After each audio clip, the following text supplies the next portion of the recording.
Today I'm going to show you how to make pancakes without using any flour. We're going to start off with half a cup of oats.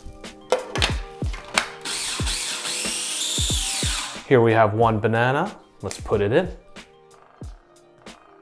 3.5 tablespoons of milk. Mash it all up with a fork. Preferably you want to use an old banana. This banana is a little too young, but it's still going to work out. Add your oats and continue to mix. A little pinch of salt, a little bit of cinnamon. Here we're gonna add a little bit of butter for flavor. Put your batter in.